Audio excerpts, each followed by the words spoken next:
Welcome back to the Wounded Healer 9 podcast. I'm really glad that you're here.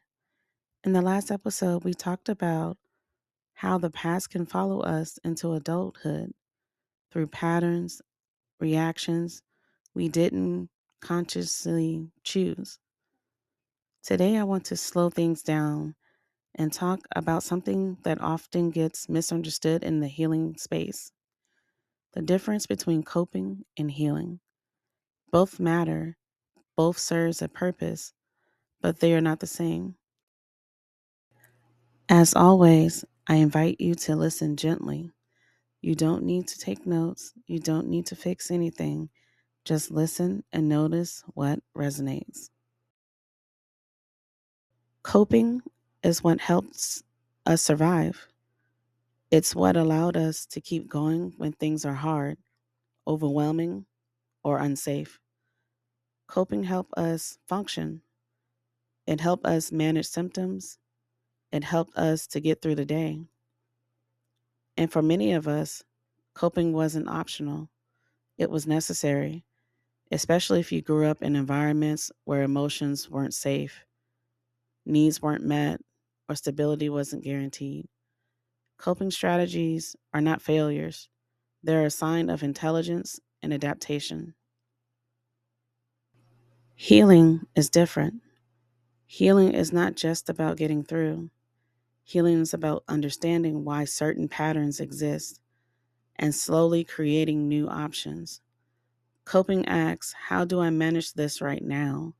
Healing asks, what is this reaction asking for? And what do I really need? Healing doesn't erase coping skills, it expands the toolbox. It allows you to respond instead of automatically reacting. There was a time in my life when I thought I was healed because I was functioning. I was productive, I was responsible, I was doing what needed to be done. But internally, the same emotional reactions kept showing up.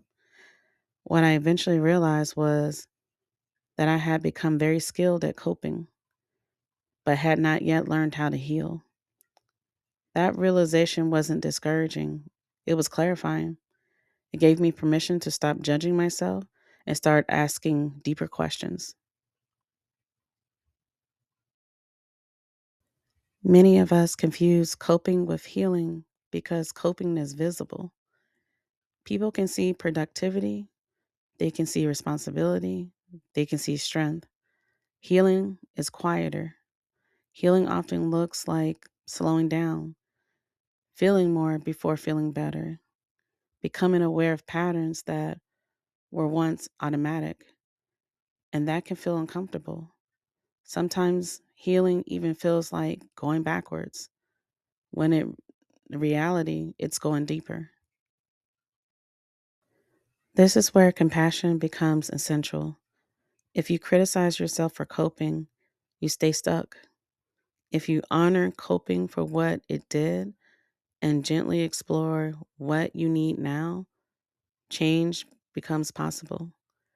Healing is not about rejecting survival, it's about thinking it and then choosing something new when you're ready. Healing doesn't require dramatic action. Sometimes healing begins with simple questions, such as, am I coping here or am I healing?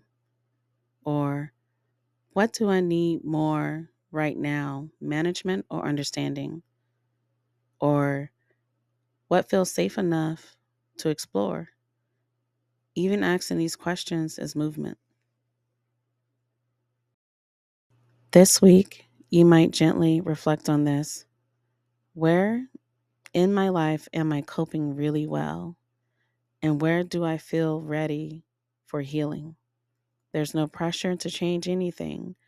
Awareness alone is enough for now.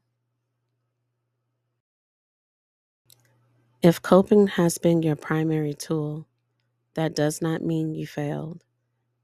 It means you survived. Healing doesn't take away your strength, it helps you rest. In the next episode, we'll talk about why awareness comes before change. and why noticing patterns is actually progress. Until then, be gentle with yourself. Coping kept you alive. Healing will help you feel more at home in your life.